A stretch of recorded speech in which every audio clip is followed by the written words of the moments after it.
Hi friends, welcome back to my channel.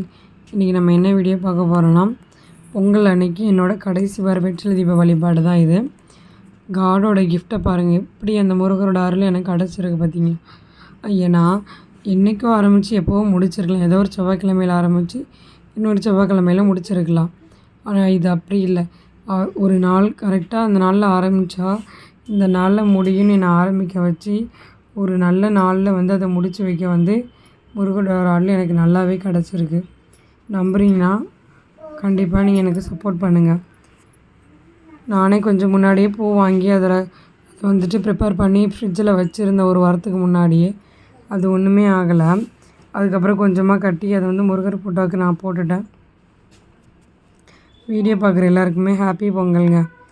சரி, வெற்றிலை தீப வழிபாட்டுக்கு ப்ரிப்பரேஷன் ஸ்டார்ட் பண்ணிட்டேன். மணி இப்போவே 11 மணி ஆயிடுச்சு. ஏன்னா பொங்கல் எல்லாம் வச்சுட்டு அப்புறம் சாப்பாடு ஒரு நிறைய காய் போட்டு குழம்பு அதெல்லாமே ரெடி பண்ணிவிட்டு அது ஒரு பக்கம் ரெடி ஆகிட்டு இருக்கிறப்பவே இங்கே நான் மணப்பலகையும் அம்மா கழுவி க்ளீன் பண்ணி கொடுத்தாங்க. அதில் ஓம் சரவண பவான்ங்கிறது சக்கோண தீபம் போட்டு அதில் ஏற்றிட்டேன். சட்கோண தீபம் பலகையில் போட்டதுக்கப்புறமா ஒரு 6 வெற்றிலை எடுத்து அதை நல்லா தண்ணியில் கழுவிட்டேன். அப்படியே ஒரு 2 வெற்றிலை பாக்கும் ஒரு வாழைப்பழமும் முருகருக்கு நைவேத்தியமாக வச்சுட்டு ஷட்கோண தீபம் போட்ட பலகை மேலே ஒரு பிளேட்டை வச்சு அதுக்கும் மஞ்சள் குங்குமம் வச்சுட்டு 6 வெற்றிலையிலையுமே நுனியில் மஞ்சள் வச்சுட்டு அதில் குங்குமமும் வச்சுட்டு சென்டரில் ஒரு பொட்டு ஒற்றைப்படையில் வர மாதிரி ஒரு பொட்டு வச்சுட்டேன். இன்றைக்கி செடியில் 3 செம்பருத்தி பூ பூத்துருந்துச்சி. அதை அப்படியே பறிச்சுட்டு சாமி போட்டாக்கே வச்சுட்டேன். மஞ்சள் குங்குமம் வச்சதுக்கப்புறமா ஒரு சின்ன அகல் விளக்கு எடுத்து அதை சுத்தமாக க்ளீன் பண்ணி அதுலேயும் மஞ்சள் தடவி குங்குமம் வச்சு நெய் போட்டு விளக்கேற்றணும். அதுக்கப்புறம் வெளியிலேருந்து விநாயகர் சிலைக்கும் முதல்ல விளக்கேற்றிட்டு பூஜை ரூம்லேயும் விளக்கேற்றிட்டேன். அந்த ஒரு விளக்கு ஏன் எரியுதுன்னா, காலையில் காய்கறியெல்லாம் பூஜை ரூமில் வச்சுட்டு அந்த சமையல் நம்ம செஞ்சு முடிக்கிற வரைக்குமே அந்த விளக்கு எரிஞ்சிட்டு இருக்கணும். அப்புறம் அப்படியே சாம்பிராணி தூபமும் போட ஆரம்பிச்சிட்டேன்.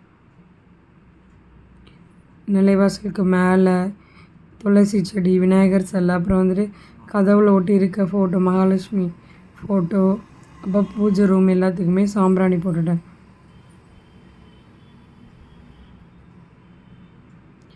முருகரோட அருள் எவ்வளோ அழகாக எனக்கு கிடச்சிருந்தா, எனக்கு கையில் ஒரு கிஃப்ட்டையும் கொடுத்து இப்போ நான் பண்ண வழிபாடை ஒரு நல்ல நாளில் முடித்து தை பிறந்ததுக்கப்புறம் உனக்கு வழி பிறகுன்ற மாதிரி எனக்கு அன்றைக்கி அந்த விரதத்தை முடிக்கிறதுக்கு நாள் குறிச்சிருக்காரு பார்த்தீங்களா.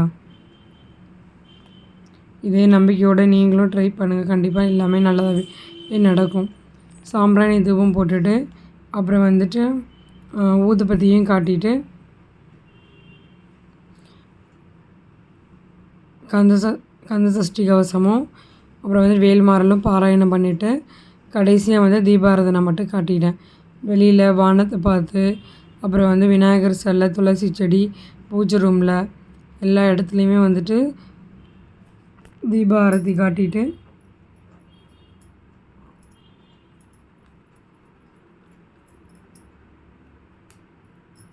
கடைசியாக ஒரு வாட்டி மண்டிட்டு நம்ம வேண்டுதலெல்லாம் சொல்லிவிட்டு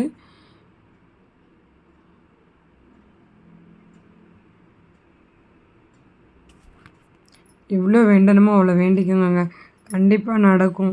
நடக்காதுன்னெலாம் எதுவும் இல்லை. நம்ம எவ்வளோ மனசு உருகி கேட்குறோமோ அதுக்கு ஏற்றுற மாதிரி தாங்க அவரும் கொடுப்பாரு.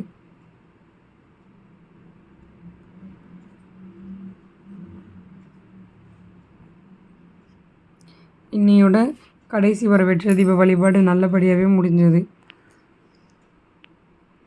9 வாரமுமே நான் கஷ்டப்படுவேன்னு தெரிஞ்சுதான் ஆனால் நான் ரொம்ப கஷ்டப்பட்டேன். நிறைய தடங்கள் எல்லாமே வெற்றிலை தீபம் போடும்போது.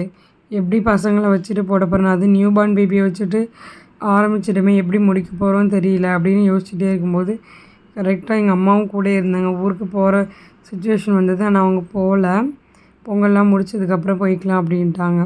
அப்படியே முடிச்சுட்டு பாரிஸில் இருக்க கந்தசாமி கோயிலுக்கு போயிட்டு சாமிக்கிட்ட நல்லா வேண்டிட்டு கடைசி வாரத்தை நல்லபடியாக நிறைவு பண்ணிவிட்டு ஃப்ளவர் பஜார் பூ மார்க்கெட் போயிட்டு அடுத்த பூஜைக்கு தேவையான பூவும் வாங்கிட்டு வந்து ஸ்டோர் பண்ணிட்டேன். இந்த வீடியோ உங்களுக்கு பிடிச்சிருந்தா லைக் பண்ணுங்கள். முருகரை உங்களுக்கு பிடிக்குன்னா மறக்காமல் எனக்கு சப்போர்ட் பண்ணுங்கள், சப்ஸ்கிரைப் பண்ணுங்கள். தேங்க்ஸ் ஃபார் வாட்சிங்.